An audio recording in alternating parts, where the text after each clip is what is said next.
Welcome to the Lifestyle Medicine Podcast, where my goal is to connect everyday people with health professionals who offer evidence-based advice on disease prevention and utilise science to help you live a healthy and happy life. My name's Dr. Andrew Little. I'm an anaesthetist from Australia. Now, today I sit down with Dr. Jaimi Heidman. Jaimi is a palliative care physician who shares a very unique perspective on health and what it means to be healthy. Today, we sit down to discuss what the big regrets of the dying are, and we also talk a little bit about what health means to her. It's an absolutely fascinating conversation. I think it's really important to have. It's really important for us to have a bit of a sense of our mortality, I guess, in terms of the way we should live our lives and try and maintain our health as long as we possibly can. Now, forgive me, the audio in this podcast is not amazing. I've since bought a brand new microphone. This has been my first podcast, so there's lots to learn in the podcasting realm, and the audio and production will only continue to get better. I really hope you enjoy it. All right, so Dr. Jaimi Heidman, welcome to the Lifestyle Medicine Podcast. Yeah, well, thank you so much for having me, Andrew. Well, it's an absolute pleasure to have you here, and I've been really keen to have this chat. Now, I just wanted to talk about, just to give the listeners a bit of a background into your story and what you do on a daily basis. So why don't you tell us what you do and why you chose your profession? Yeah, so I work as a palliative care physician. I'm from Ontario, Canada, and I live about 2 hours from Toronto. And so I'm working just part-time right now as a palliative care physician. I have 3 little kids at home right now, which keep me pretty busy. And I also am married to a physician. My husband, Scott, he's a family physician. And so we made the decision when we were starting our careers that I was going to primarily stay home and put my career on hold for a little bit while we raise our little ones, while he works more full-time. And then down the road, once the kids are older, I'll start working more regularly. But right now I'm just part-time physician. And like I said, I went into palliative medicine. So palliative medicine, for anyone that's not familiar with what it is, it's a subspecialty medicine where we're focused on enhancing the quality of life for patients that have a life-limiting or terminal illness. And so we see patients with a wide variety of diseases. You know, obviously we have a lot of patients with cancer that we see. That's probably the majority of our patients, but we also have a lot of patients with cardiovascular disease, patients with chronic conditions like congestive heart failure, diabetes. We'll see patients with end-stage kidney disease who are either coming off dialysis for the final time, deciding to stop dialysis, or patients who are not wanting to pursue dialysis when that's the last resort. And we'll see also patients with, chronic lung conditions, end-stage dementia. It's a whole gamut of conditions. And so we're considered sort of the experts in managing symptoms associated with advanced diseases. So things we commonly treat are pain, of course. It's a big one. Also shortness of breath. We treat commonly things like nausea, vomiting, constipation, delirium. And, while obviously our focus is on the patient that's referred to us, we also have a big role in sort of supporting the family and the caregivers as well, because a lot of our patients are being looked after at home, and their caregivers are at home in the community with them. And so we have to make sure that their caregivers are supported well, so that they can, best support our patients in the home setting, especially if they're going to set themselves up for a death at home.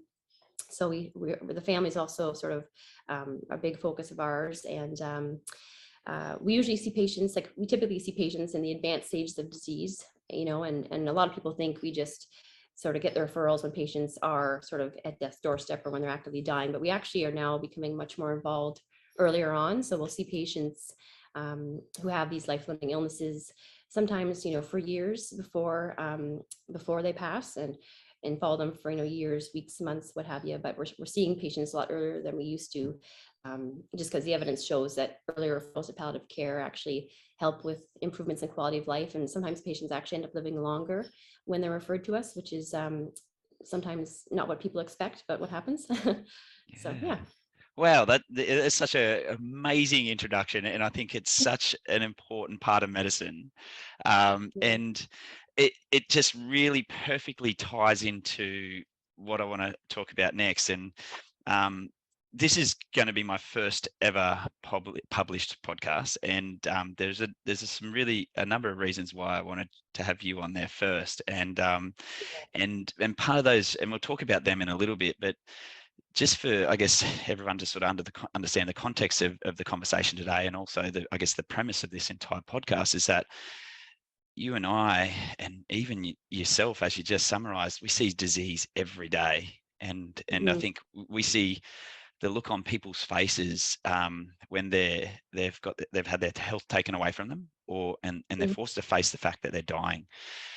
I don't often really consider us as health professionals. Sometimes I more consider us as disease professionals. I feel like I know a lot about disease, and just hearing your story, just you know so much about the disease process, and it's just such a holistic approach to that illness, and it's such a fantastic thing. But I think by virtue of that, by virtue of seeing these people in this very vulnerable state, it sort of makes us think about our health. Do you find that? Do you find that you see people in this vulnerable state and think, essentially a way of forecasting into the future, and then trying to adjust your lifestyle to prevent anything from happening to you? Not that you can, it's a silver bullet, but do you know what I mean? Absolutely, yeah. Like going into palliative care, it really has shifted like my entire perspective, and just really, even as cliche as it sounds, it's given me a whole new perspective on life. Just because every day you go into work, you see people who have literally, you realize when you lose your health, you lose so much, and seeing what my patients go through on a regular basis, seeing my patients who at the end, when they lose their appetite, no longer being able to sit and enjoy a meal with family and friends just because the appetite isn't there, food no longer gives them joy. Seeing patients who are not able to to get up and ambulate, they're not able to walk anymore just as they're more frail and more weak. So just you just realize what a gift each day is, and you realize just how important health is, and how when you lose health, I mean, you lose everything. So it's really shifted my perspective. It's made me so much more grateful, and you realize how every day is a gift. And it has made my husband and I think a lot more about our mortality probably than the average couple in their 30s, just given what we see. And I mean, even when we were looking at houses, looking at real estate, I remember having a patient in his 50s who had an advanced brain tumor, and he and his wife had built this beautiful house in the country. It was their dream house, and they were forced to move out of their home into a small apartment in the city just because he couldn't literally make it up his driveway anymore. The walking just became too difficult for him. And it was so heartbreaking, so devastating for this couple. And so when my husband and I were looking for a house to move into, we're literally thinking, okay, well, how many stairs are there, and how many levels are there, and would we be able to move here if we lost mobility? Like that's sort of where our head goes. And our real estate agent was really scratching his head, like, do we really need to be thinking about this right now, guys? But it's just sort of what you think about. But we definitely have made a lot of changes in our lives too. I say in the last decade. Again, it's because of what we see on a daily basis at work, patients with these terrible, cancers and chronic diseases, and you never know what life's going to throw at you. And there's no silver bullet, as you've said many times, in the past, but you certainly can do things to stack the cards in your favor. And so we have changed our lifestyle, and it's for the better. And we hope that, it helps us live, as long, healthy lives. So. Yeah. And I can see just by looking in the background, you live in an absolutely beautiful part of the world. It's just stunning. We were talking about that earlier, so I think you've made the right choice. It's surrounded by nature. It makes us happy. Yes. But it's kind of like they talk about, I don't know in Canada, but we talk about in Australia, medical student syndrome, where you see all the negative things, and obviously the negativity bias kicks in, and you think it's automatically, you get a cough or something, you start thinking the worst case scenario, and that really does it. Yeah, it changes our perspective, right? So it's really fascinating to hear your perspective on that. Yeah. Oh, yeah. Yeah, so I remember very clearly, and I'm just thinking, a lot of people hearing you say that you're a palliative care physician would sort of say, why would you want to do that, and why would you want to be around people who are dying? Surely that is incredibly depressing. And what are your thoughts on that? I've been very interested in palliative care myself. Why Mhm. is it? I don't think it's depressing, but tell us why you love it so much. Yeah, so I mean, I get that a lot too. And patients, or sorry, not patients, but when people hear what I do, they kind of immediately sigh, think, "Whoa, really? You work in palliative care? Wow, what's that like?" And it's sort of this heaviness all of a sudden enters the room. But it can be very emotional, and it can be depressing at times. But why I do it is it's I find it really the most rewarding field in medicine that I'd worked in to date when I decided to go into it. And even though all your patients will inevitably die, why I went into it is the fact that you can make a huge difference in a patient's quality of life in a relatively short period of time. And when you get a patient who's referred to you for pain or nausea or what have you, even in just a few short days, getting them on the right dose of medication, making some adjustments, if they can feel the world of difference, and all of a sudden they're able to partake in activities that bring them joy again. They're able to live more independently, and you just get a lot of satisfaction from that. And it's very, very rewarding. Working in family practice and spending time doing rotations in the hospital setting too, I found myself sort of frustrated in training that you'd see a lot of the same patients rotate in and out of hospital with the same chronic health conditions, and you'd sort of get them well enough again to go back home. But I started questioning, how much are we really doing for these people, and are we really truly helping them? I mean, we're helping them feel better in the short term, enough to go home for a little bit, but at the end of the day, we're not, we weren't really restoring their health a lot of the time. And I found that to be frustrating. And in family practice, I know a lot of my colleagues have also voiced sometimes the frustration in that you go into medicine to heal and to cure, and you want, inevitably for patients to feel better and to become healthier, when they leave your office. But so much of the time we end up just simply being managers of chronic disease. And a lot of us didn't go into medicine just to do that. So it's with palliative care, I feel like I'm making sort of a big difference in how patients are feeling. And even though I'm not curing them of their disease, I'm helping them, just helping them improve their quality of life and enjoy the time that they have remaining and live more actively in that time. So. And that is so important. As you know, I did a small palliative care stint, and I've told you about Dr. Frank McConnell, who was one of the consultants back when I was a medical student, and this consultant had a huge impact on my life, because it's not only about having a good life, but having a good death is so important for people. And I vividly remember Frank. He's this older bloke, very sort of stocky Aussie ochre type of guy. He's very, very Aussie, snow white hair, and he was just he just had this aura about him when he came into the palliative care ward, and people just love Frank. And I remember so vividly sitting down, going into the first patient's room who was palliative and was dying. And he sat down and he said, "How are you feeling today?" I can't remember her name. We'll say it's Shirley. He said, "How are you feeling today, Shirley?" And she said, "Frank, I'm just not feeling myself today. I don't know what it is." And he sat down beside her on the bed, he pulled up a chair. Actually, he sat down on a chair and he pulled up a chair beside her, and he held onto her hand and he said, "Shirley, I think you and I both know what's going on." And she said, "Yeah, I know, Frank." And he said, in his words, he said, "I think the bird's finally coming home to roost." And she said, "Yeah, I know."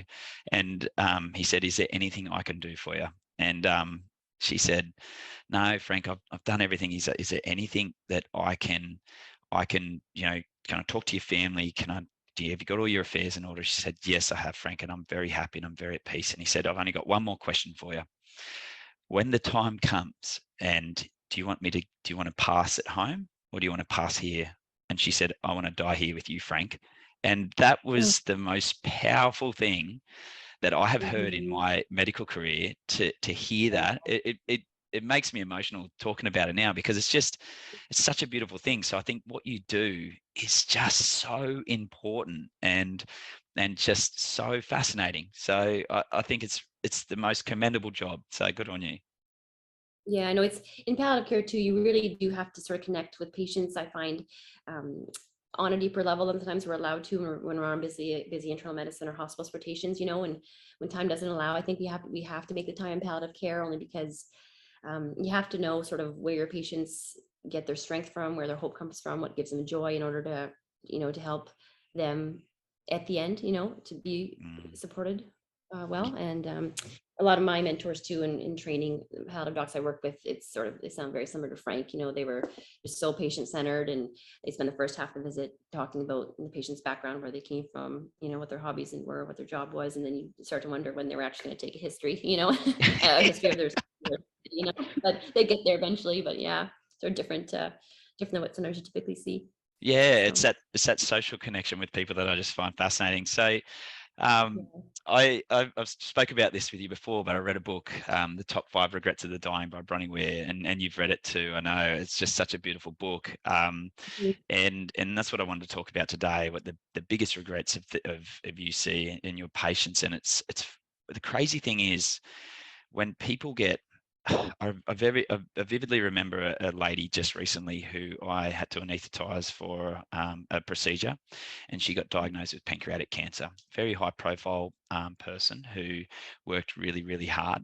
And I had the pleasure of giving her an anaesthetic multiple times. It just turned out that I was on for the day. And first time I saw her, she was incredibly scared when she got this diagnosis. And then about 2 or 3 weeks later, I saw her again for another procedure. And she said, now that she's got pancreatic cancer and she's realized it, she's started meditating. She's become far more mindful. She enjoys looking at the nature around her and taking in things. She's spending more time with the family. She's working less. She's starting to eat better. She's exercising. She's doing all these things, and she stopped smoking.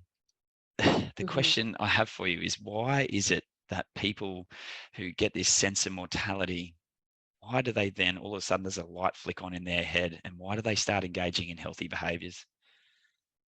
Yeah, I mean, I think it's because people finally realize what they could potentially lose if they lose their health, and it's like a light goes on, and all of a sudden it's just a realization, and at that point they'll do whatever it takes. I've had multiple conversations too with various patients, who have said, um, who have quit smoking or quit drinking when the diagnosis, comes. And it's just a shame that they didn't do those sorts of things earlier on, of course, and they realize it too. But I think it too, we don't just see it in medicine, and we don't just see it with the diagnosis of chronic disease or a terminal illness. We see it, all throughout life. And I think that, like the 5 stages of change really speak to that. I think, that with the stages being the first pre-contemplation, patients, don't acknowledge or in denial that there's a behavioral change that they need to make. The next being contemplation, where they're considering it, they're wavering, maybe I should, maybe I shouldn't. And then the next stage where it's preparation stage, that's when patients have made a decision to change and they start to plan for the change to happen. And I think that's where patients are when they become terminally ill. They enter that stage, and that's when the light goes on, they're ready to make the change. It's a shame it doesn't happen sooner, but it's human nature. And we see it in all aspects of society, even just going off a tangent, but even climate change, we're really not acting too fast there either, because we don't see it as an imminent threat today. It won't be until something really catastrophic happens in our own lives where we'll make that switch, from the vast majority of people. So it's I think part of it's human nature. And but I mean, at the same time, specifically with health and lifestyle, I think a large majority of patients don't realize the effect that lifestyle has on health. And I think a lot of patients think, well, my genes will determine my fate. I'm going to live my life as best I can, try to enjoy it, and we'll see what happens. But I think if patients were more educated to know that lifestyle has such a huge role in development of cancers and chronic disease, something like, I think, like 40% of all cancers and 80% of chronic diseases like stroke, type 2 diabetes, and heart disease can be attributed, could be prevented with diet change and lifestyle changes. I mean, if patients knew those numbers, that you hope that would inspire more people to make changes sooner, rather than wait for the diagnosis to come. But yeah. Oh, 100%. And that's what, I always hear people say, you got to die of something, but when they're dying, they're absolutely petrified, and they do anything they could to reverse the situation they're in.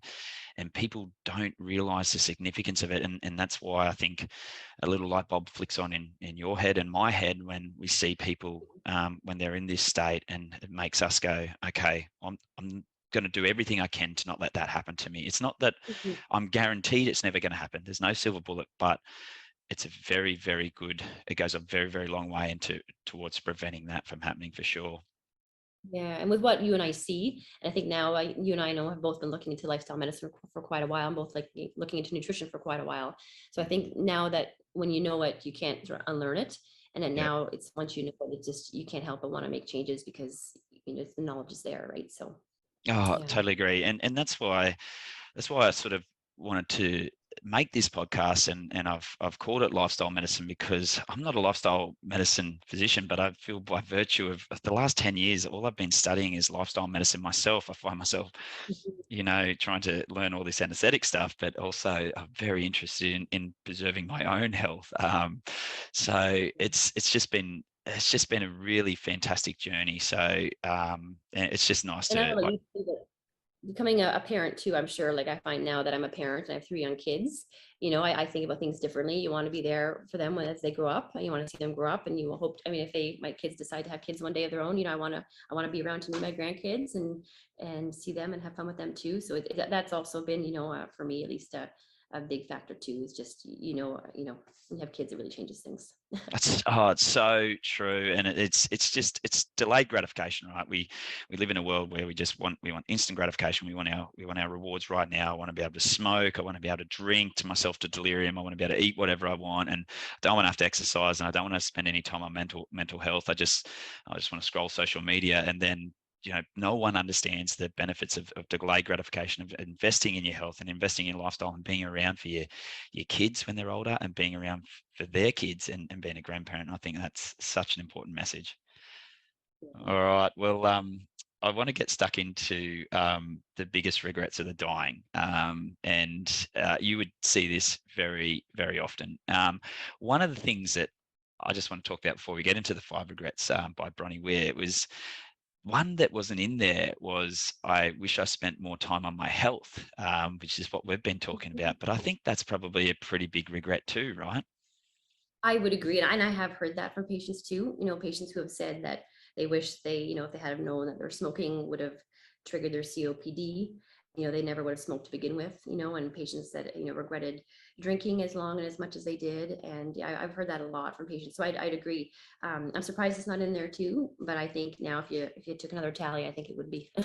Yeah, yeah. So we'll talk about health soon, and what health means to you and what you do with your family. I think we've probably got very similar values to our family. But so the first regret here by Bronnie said, she said, "I wish I had the courage to live a life true to myself, and not what others expected of me." And I think that is so true. I feel like in society today, we live this life that we think others would see as success. And you said it at the very start. You said, raising kids, you've taken time out of your career and to invest into your children. And I also see it with my own wife, Sarah.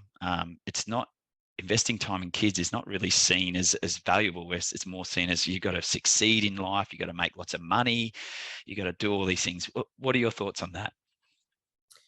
Yes, I mean, I would agree with her, and I very much on the same page as your wife, Sarah. I actually found the decision to stay home quite an easy one to make. It's just what I wanted to do. Even though I invested, so many years in training and becoming a doctor, when the time came for me to be a mom, it's just all I wanted to do was be home and be available to them as much as possible. But in medicine, especially, it's hard because there's such a demand, especially now post COVID. Healthcare is in such a crisis in Canada, and there's just no shortage of work. And I've had obviously a lot of people think it's great that I'm staying home, and they think it's wonderful that I've put my career on hold. But I've also had colleagues and people that I've encountered in medicine who really questioned, well, why aren't you working more? And, all this training to just stay home. Like, are you, do you miss it? When are you going to come back? Aren't you worried you're going to lose all your skills? Like, I've had, that as well. But at the end of the day, I knew at the beginning, would I regret staying home with my kids, 10, 20 years down the road, looking back? I knew I wouldn't, but I did know for a fact that if I had have gone back sooner, there was a very high chance that I probably would have regretted not spending more time with them when they were so young. And so that's, again, I didn't want to have that regret later in life, just like, the patients in Bonnie Ware's book. I really want to, not have that regret at the end of life. And I really wanted to be satisfied with the amount I was available to my kids. And I really, it's already gone by so quick. My oldest is 7, and my little guy, he's going to be 3 next week. So it's already gone by lickety split, and I'll eventually have my whole life to work once they're more grown up. So I'm not too worried. It flashes before your eyes, right? And I was just saying to my wife Sarah this morning, it's about mindfulness, but applying that mindfulness to your family and being with your kids in that moment and just really enjoying it. And I think that's so important, right?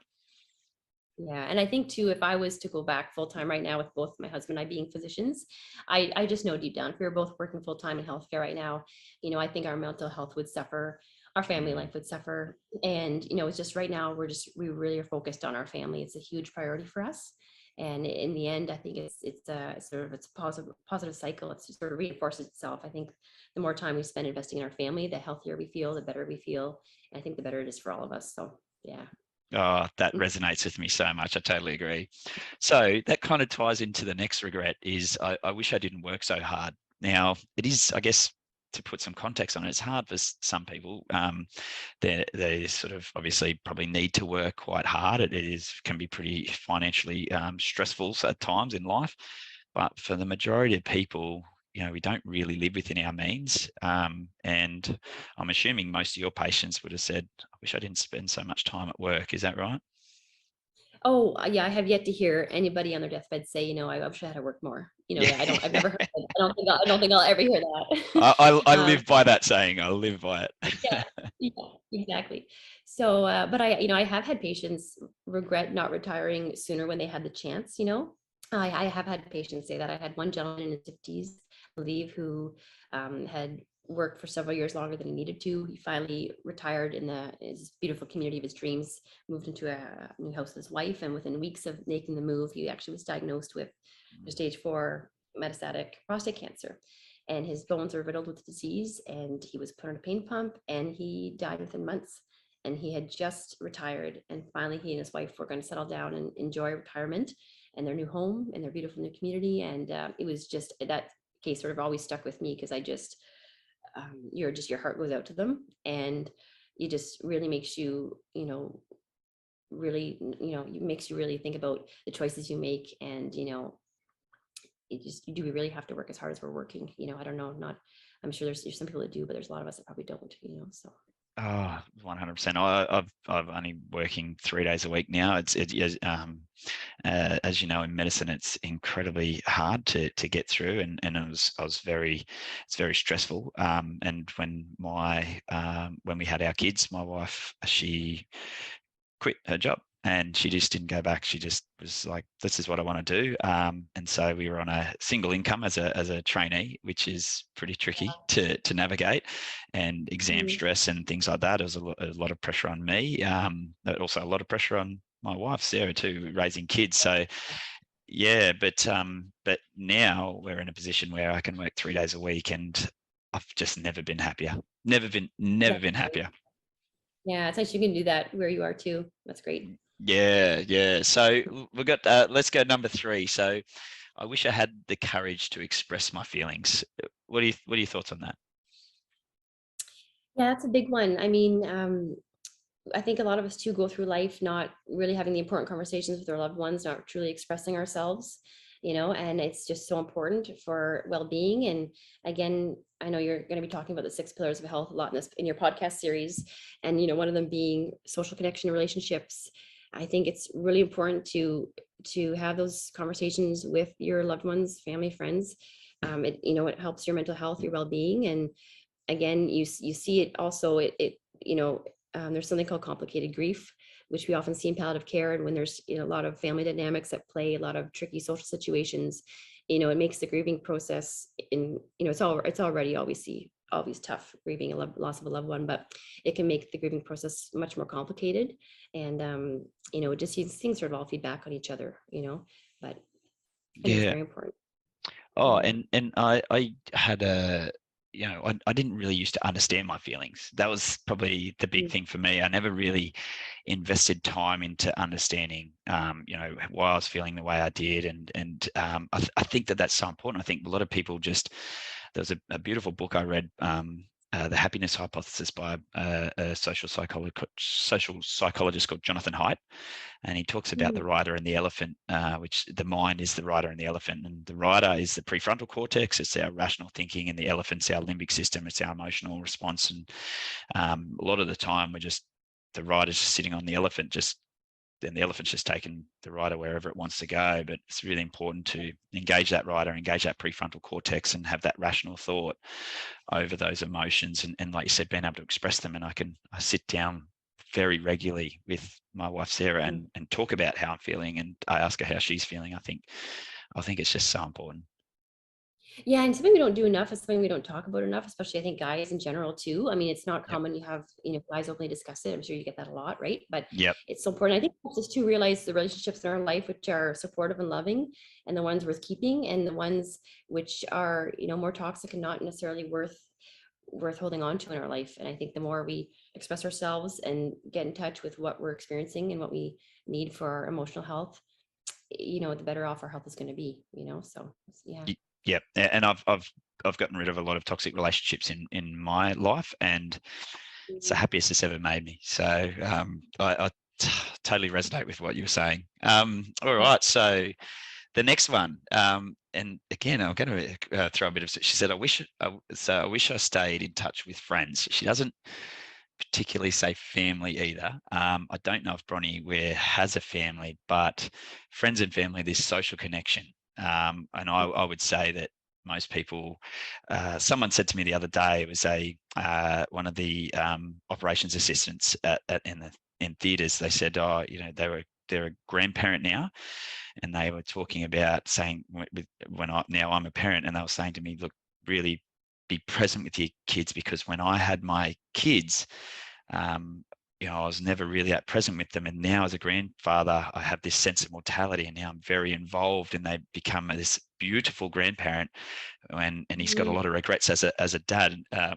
But yeah, what are your thoughts on that? I'm assuming a lot of people regret not making those social connections with their friends and family. Is that right? Oh yeah, I mean, our lives are so busy. I think it's so easy to fall out of touch with people, especially friends. As you have young families, it can be harder to get together with the kids, and with busy careers. But I think it's just so vital that we do that, because, I think it can only benefit our health, staying connected with people, having those good relationships that you need to nurture. And we're lucky, we live in a very small town, but we've met some very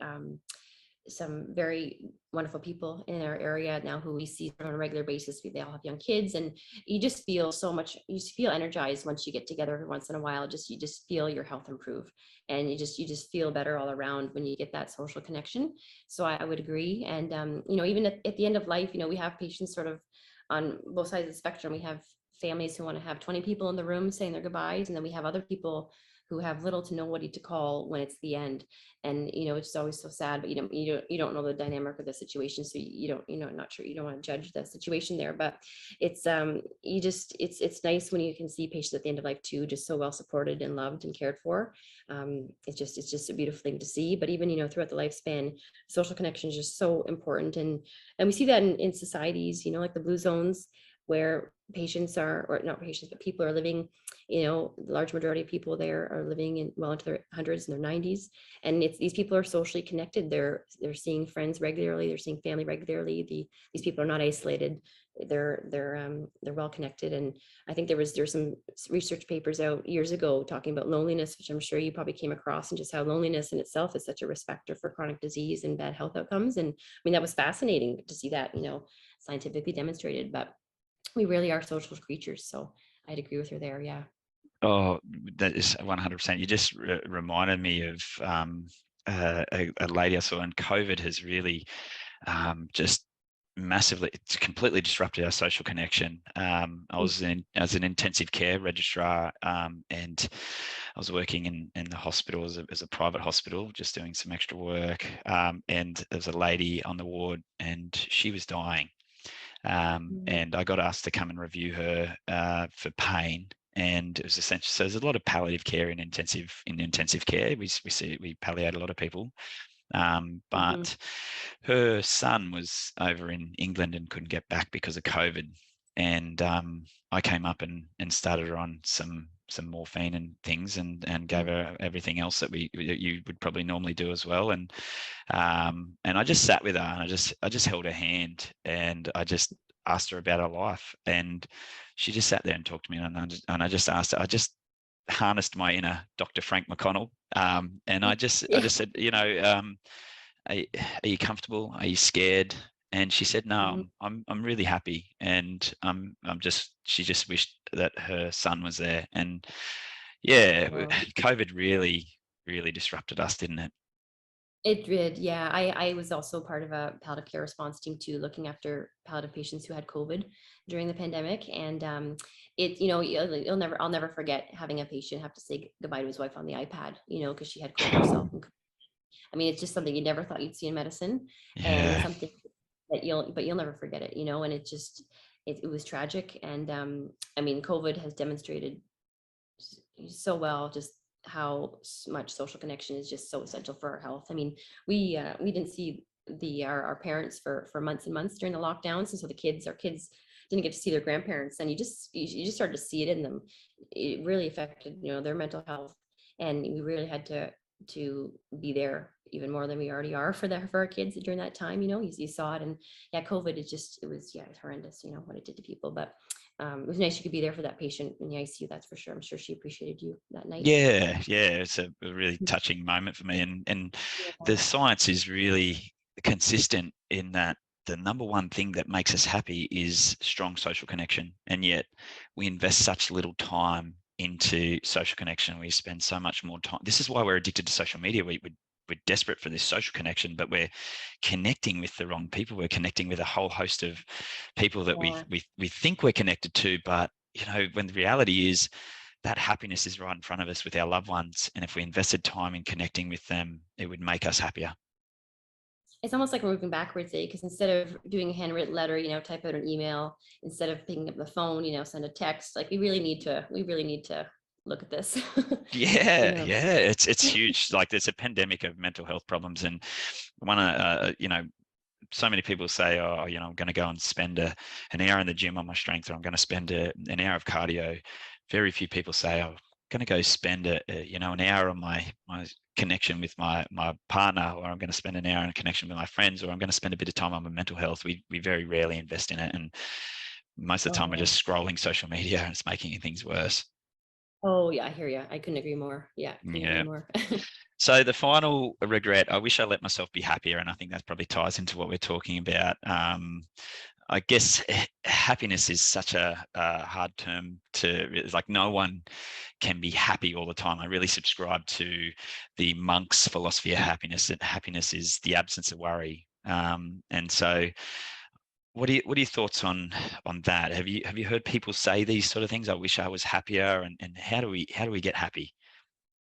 Yeah, I mean, that's you could do a whole podcast on that in and of itself, right? Happiness. I probably haven't heard patients say that to me in palliative. But I have, probably indirectly had patients express that they could have made better choices in their life, could have spent their time differently, and had regrets in that sense, which would have inadvertently affected their happiness, Yeah.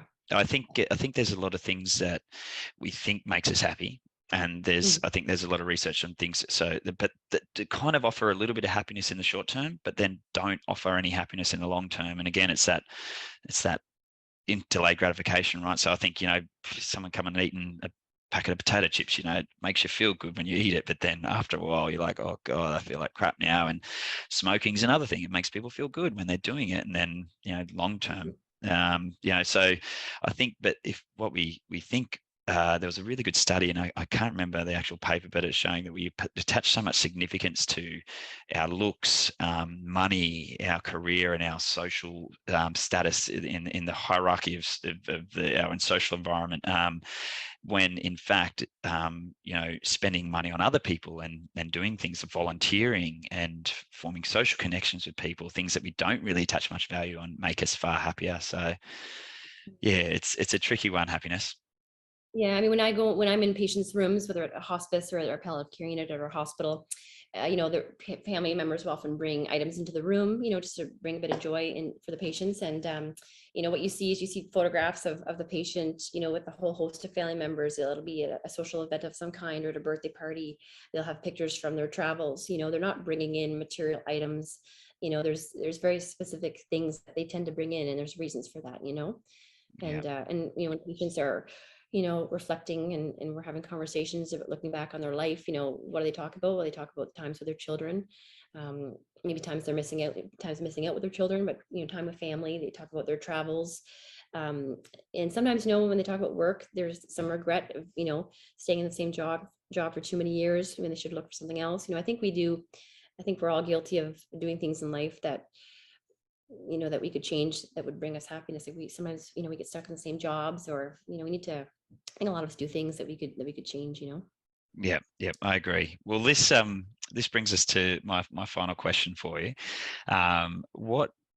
Knowing what you know and seeing death and disease every day, and I think you've probably touched on it before. I think we probably share the same values with the 6 pillars from the American College of Lifestyle Medicine. Just amazing to see, by the way. It's amazing to see medicine come to the party finally on health. What does health mean to you? What things do you focus on in your family, with your kids, your partner, Scott? What things do you focus on for health? Yeah, so health to me, it's not just, of course, the absence of disease. I really see health as a state of well-being, and there's not just one thing that we focus on. There's many things that we focus on, and for us, I think, to be honest, I feel like I'm not sure if you've read Dr. Dean Ornish's book Undo It or not. No, I haven't yet. No. Great. So he has, in his recent book, he's got a slogan, and the slogan is eat well, move more, stress less, love more. And I really feel like that hits the nail on the head. So as far as what we as a family do, we decided about 5 years ago, we radically changed our diet. So we changed our diet from eating sort of a standard Western diet to now we've sort of gone vegan, and we try to eat whole food, plant-based as much as possible. We're a plant-based family. And that was a huge change for us. We both grew up eating lots of meat and dairy. And so that was a big change. And we ended up going plant-based after our first daughter was born. So we sort of had to also convert her into this new diet. But we now focus on that. There's a lot of reasons we did that, but one of which was health. The evidence now is just unbelievable as far as the benefits of adopting a plant-based diet to help prevent chronic disease and cancer. So nutrition is a huge focus for us. We definitely spend more time meal prepping and cooking than we did before, but it's just something now that we want to do, and it's just so important to us. It's where we want to spend our time. So that's nutrition is a big thing for us, and also physical activity. Getting active most days of the week is also something that we really have started to prioritize. I know for myself, my husband was better at it, but I, in medical school and residency and undergrad, we were just, so busy with studying. I found it was easy to just say, oh, I don't have time to exercise today. I'll exercise next week when the exam's done, and so on and so forth. But I'm at a point in my life now with what I've seen at work. I really want to stop sacrificing my own health.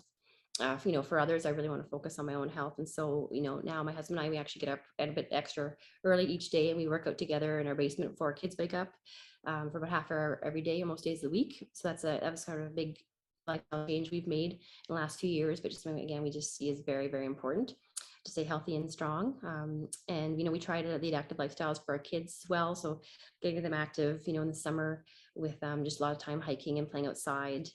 When COVID hit and everything was locked down, you couldn't go to parks or playgrounds or anything. So we ended up just going for hikes, and every Sunday was hike day. And I think by the end of the summer, we'd taken the kids on about 20 hikes, and they were asking us to stop hiking. So they were tired of hiking at that point. We try to utilize with our kids, playing tennis in the summer, and in the wintertime, it can be harder. Not the snow we get, but we try to snowshoe and ski and things like that. So physical activity is a big one for us. But also you're out in nature too, which is such an amazing thing, right? It makes you so happy, like looking around in the background of your screen there too. It's just so important. Yeah, that goes too, I guess, with managing stress. We chose to live in the country. We both grew up in small towns in the country. So for me, living in a subdivision just felt very foreign to me. I much prefer to be out in nature and to have a bit more room. So we live in the country on 2 acres, and we have beautiful trails at our doorstep, which we can hike on any given day. We live near the water, so we can swim in the lake and whatnot. So we're really lucky in that respect. Our kids get tons of time outside in nature, and we see how much it benefits their mental health, their well-being as well. So hiking or spending time outside is huge for our mental health. And we also try to help reduce stress. As you know, working in healthcare can be pretty stressful. So we try to practice mindfulness. Practicing gratitude's been really beneficial for me in helping manage anxiety and things like that. So I try to do that on a regular basis as well. And as far as other things go, I mean, I'd have to say focusing on relationships in our family life is huge priority for us. Like I said, I chose to stay home and to work part-time. And I know there's a lot of people out there who probably would like to do the same, but aren't in a situation or in a scenario where they're able to. But given that I had the opportunity to, I made that choice to stay home. And I'm really glad I did, just to invest more time in our kids. And my husband also, during the first part of his career, he sort of took Mondays off, and that was sort of our family day. And every Monday we had sort of an extended weekend when the kids were super little, and we would just take that time to spend as a family. And he's sort of dropped that recently, just with the demands at work with post-COVID. They've been too busy, so we'll hopefully get back there again soon. But spending time, just spending as much time with the kids as we can, really being present with them when we're home, and enjoying being in their presence as well helps reduce stress, and also helps just foster those important relationships. So yeah. Yeah, it's holistic, right? It's not just one thing. Yeah. There's so many aspects to health. And I talked about this recently, I think, on my Instagram page, is that, you just see everyone saying that they've got this one, like, this is the most powerful, that's the most powerful. And I agree with all of them. I love all these people that say all this stuff, but it's not just one thing. You got to tie it all in together, and you've got to really try and maximize each of those pillars. And that's why I'm so fascinated. I just love the American College of Lifestyle Medicine's approach. I think everything I've read now just sort of ties it all in, and it's just beautiful. And I think mindset, and I know you touched on it a lot there, and you talked about anxiety and things.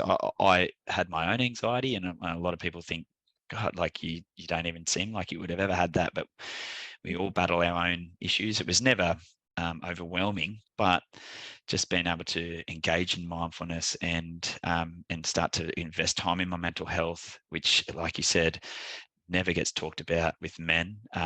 It's been one of the biggest changes in my life recently, and also investing time in my family. And I've read a few books on relationships, and not that, like I think you can always improve on your relationship, and I just understood a bit more of dynamics of relationships and understood how to be a good dad. And I think that is just so important. Oh yeah, especially. I mean, these years, I think the early years in our kids' lives are just so important, and I think they're huge as far as the influence we can impart.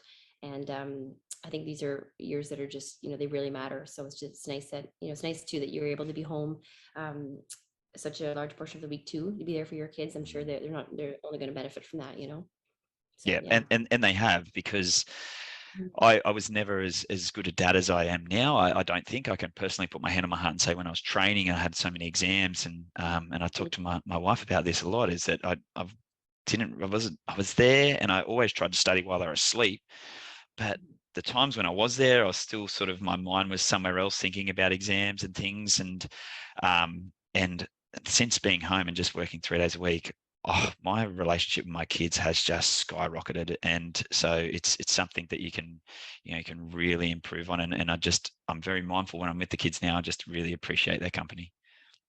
Oh yeah, and I'm the same in my weeks leading up to my call weekends. I feel distracted, and I'm always, grateful when my call weekend's complete, and I can again sort of focus back on the family and back on the kids. And I'm just, always grateful for when that time rolls around again.